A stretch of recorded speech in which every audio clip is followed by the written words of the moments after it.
So we don't see us lose many like that, but you don't see us win many where it's just about our defense was gritty, it was tough in the last 2 minutes. It was everything it wasn't in the Virginia Tech last 2 or 3 minutes. It was tonight, where our kids just sat down and guarded, and nobody could make a shot. It was not a pretty offensive game, but we got done what we had to get done. Mo's block at the end was big, and like I said, Mo is blocking shots really for the first time in his life. His first block shots last year, I think, were in the Tulsa game. And he's learning when he should leave his feet, when he shouldn't, and be a bigger presence at the rim. So really pleased with his development, as is DJ. And over here with Brandon. Hey, Coach. Last week you said the final 4 minutes of each half against Virginia Tech, you guys played the worst defense pretty much ever seen here. When Texas went on the 6-0 run in the first half, how much of your mind was flashing back to? Well, yeah, and again, it was the exact same type of action that Virginia Tech ran against us. It's a ball. It's the man's. It's a dribble weave with a guy setting a screen to get the guy open, and we stopped on it again. We just stopped. It was the exact same thing. So we got some guys. It's not excuse for the Mohammeds, the Derricks, and Zach. But the other guys, 3 times, we only had one guy marked as a shooter today, number 0. We had one guy, and he got 3 threes and got fouled another time. So it's that sense of understanding of what and it was all involving, one was involving Duncan, 2 involving DJ, all involving just, okay, this is real now. I got to get this done in a game. So DJ's going to really grow from it. Mark? 2 baskets in the last 8 minutes. I mean, For us. When Good, that happens, I mean, are you just scrambling to try to? Yeah, well, yeah, Roach was doing a great job on Zach Herbert, and Derek, he and Derek did not have a good game. I'm just, they're so much better than that. And, you know, Derek's trying to shoot over length when he can drive and find people, and Zach just didn't, there was nothing about his game except that 3-pointer. No, I was as frustrated as probably anybody was that we couldn't, we got Mo wide open for one, he didn't make it, and we turned the ball over. I mean, we didn't get shots a couple of times. And there's still this, as we get used to playing with Mo more, right, the timing is off. We just weren't good offensively. Right in the middle with Chris. What's your view of this team right now after 9 games? Are you still trying to figure out what you got? Yeah, I was thinking about that today of where we are. And I don't, there's common, you know, rebuilding, retooling, remodeling, everything. I mean, we're just, with Mo's emergence right now, and he's a long ways away, but it gives us another way to play. We're hoping, like right now, we're not getting good back. We haven't got too many times, South Carolina here, good backcourt play.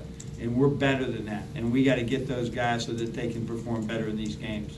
So it's, we got to improve that, but I just think we're okay. We're just okay, right? Virginia, it would be, if we were to, the ball went off the rim or something against Virginia Tech and we'd sitting at 8-1 or something. Is that what it is? Is it our 9th game? Yeah.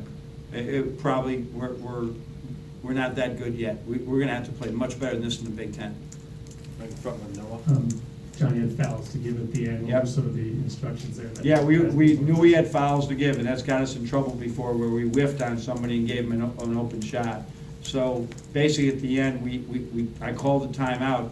I knew they could set a play, but I didn't want to be, you know, we're letting somebody go by us without a foul.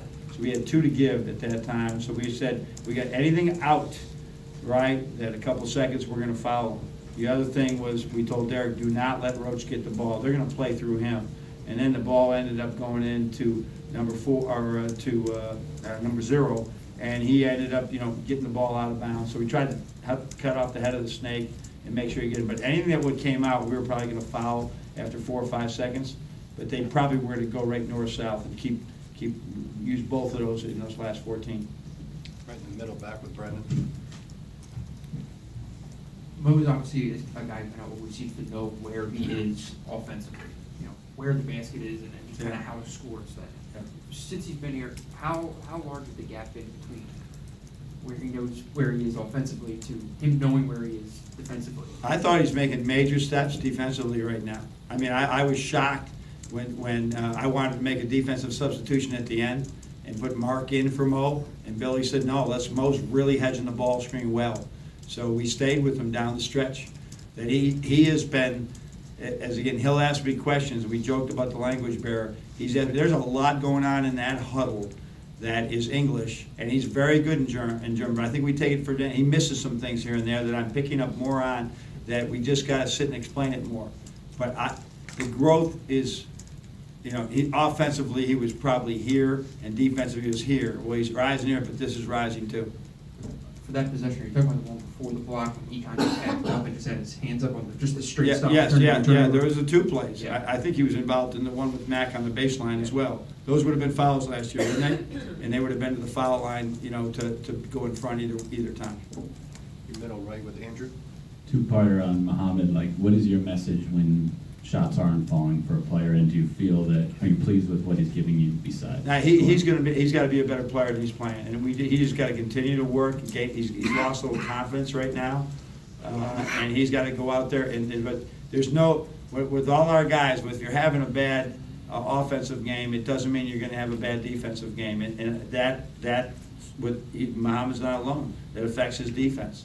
So the first play of the second half, the first time in there, man, they just took him right to the basket and scored right over him. You got to be able to play defense better than that.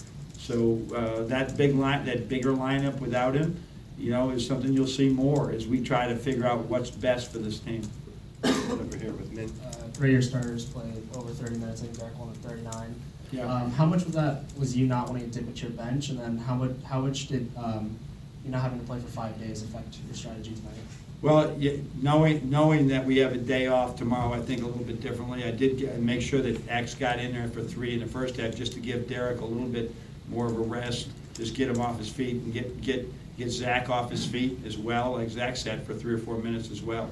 So, I'm the second half, how I feel all the time with the extra media timeouts, they got a lot of time to recover during those times. And the game was in such balance right there that was. I just decided to go with our guys and get a little bit of a rotation, but we rotated Zach out. We never rotated. Derek was the only one we didn't rotate out during that time. Take a couple more, we'll go Chris and Kevin. Some unforced turnovers. Yeah. Is it just a contagious thing at some No, point? I think we were tired. I think we were really tired. And then, when they're picking up full court, but I can't tell you, we got a little bit of our head down dribbling the ball, just hoping things are going to come, but we really we turned the ball over. And I think their length all over the place. So we get in there, you see the shot blocker, right, and we turn it down, and then we got sloppy. We weren't in the angle. So we're going to see more length Saturday. So we got to grow from it. Hey, Coach.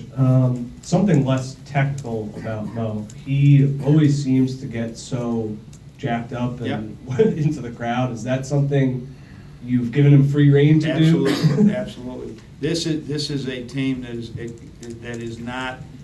Their personality does not exude that type of excitement. All right, we're a little bit laid back. We don't want it to show. We don't want people just yelling to yell. But Zach Irvin gives us a lot of that, right? But after that, there's a big drop off of guys that's not natural to them. But Mo is very natural to him, and it's very helpful to the team. Coach, we'll close